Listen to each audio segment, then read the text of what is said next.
ابو سفیان کہتے ہیں کہ ہمارے دور میں کافر بھی جھوٹ نہیں بولتے تھے، کافر بھی جھوٹ نہیں بولتے تھے، وہ کہتے ہیں ہم تو سردار ہیں، تو یہ تو بندہ جتنا منصب پہ ہوتا ہے وہ اتنا سچا ہوتا ہے، تو ہم تو جھوٹ نہیں بولتے۔ نجاشی بادشاہ کچھ صحابہ کرام حبشہ چلے گئے، حبشہ تشریف لے گئے، ہجرت کر گئے، تو میں بھی وہاں پر گیا تھا اپنے کسی تجارت کے حوالے سے۔ تو نجاشی بادشاہ کو پتہ چلا کہ کچھ حضور کے صحابہ یہاں پر تشریف لائے ہیں، تو انہوں نے حضور کے صحابہ کو اپنے دربار میں بلایا، نجاشی بادشاہ نے حبشہ میں۔ تو میرے بارے میں بھی کسی نے ان کو بتایا کہ یہ بھی مکے کا سردار ہے، یہ بھی کو بڑے نام ہے جی۔ تو مجھے بھی اطلاع آئی ہے کہ یہ آپ کو بھی بادشاہ یاد کر رہا ہے۔ پہلے تو میں گھبرایا، پتہ نہیں بادشاہ کے ساتھ کیا کام ہے جی، مگر پھر میں سوچ رہا تھا کہ دیکھو تاجر بندہ ہو سکتا ہے کوئی تجارت کرنا چاہتا ہوگا یا، مگر میں چلا گیا وہاں۔ جب نجاشی بادشاہ کے سامنے میں پیش ہوا تو نجاشی بادشاہ نے مجھے کہا کہ ایک بندہ ہے جس کا نام محمد ہے، تمہارے شہر میں اس نے نبوت کا دعویٰ کیا ہوا ہے، نبی ہے، آپ کا کیا خیال ہے ان کے بارے میں؟ تو ابو سفیان کہتے ہیں کہ میں نے پھر وہی رتی رٹائی لفظ تیرے میرے پاس ابو جہل والے تھے اور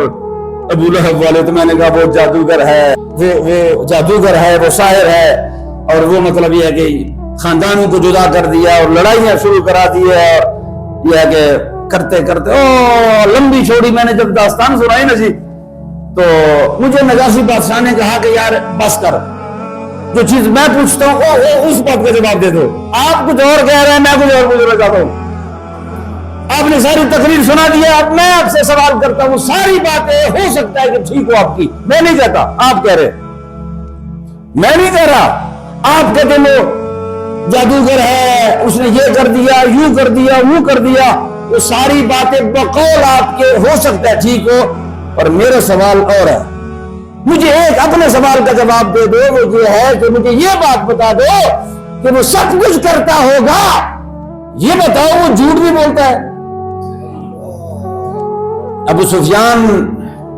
نے کہا میرے پاؤں تلے تو زمین نکل گئی، ایک دفعہ تو دل میں خیال ہے کہ میں کہہ دوں کہ وہ جھوٹ بولتے ہیں، مگر پھر بھی دل میں خیال ہے کہ اگر میں کہہ دوں کہ وہ جھوٹ بولتے ہیں تو میں تو سرگار ہوں،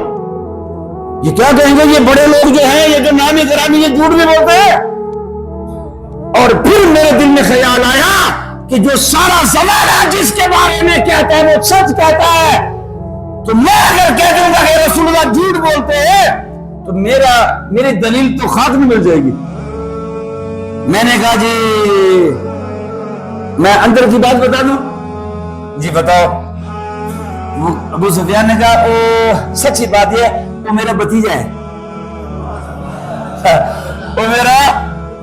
خونی رشتہ میرا ان کے ساتھ ہے، میں نے ماں سے بچھڑتے بھی دیکھا، میں نے دادا کی گود میں کھیلتے بھی دیکھا، میں نے دادا کی وفات پر بھی دیکھا، میں نے غم میں بھی دیکھا، میں نے میدانوں میں بھی دیکھا، میں نے ہر جگہ دیکھا۔ یاد رکھنا وہ سب کچھ ہو سکتے ہیں، مگر میں گواہی دیتا ہوں کہ محمد سب کچھ کر سکتے، جھوٹ نہیں بول سکتے۔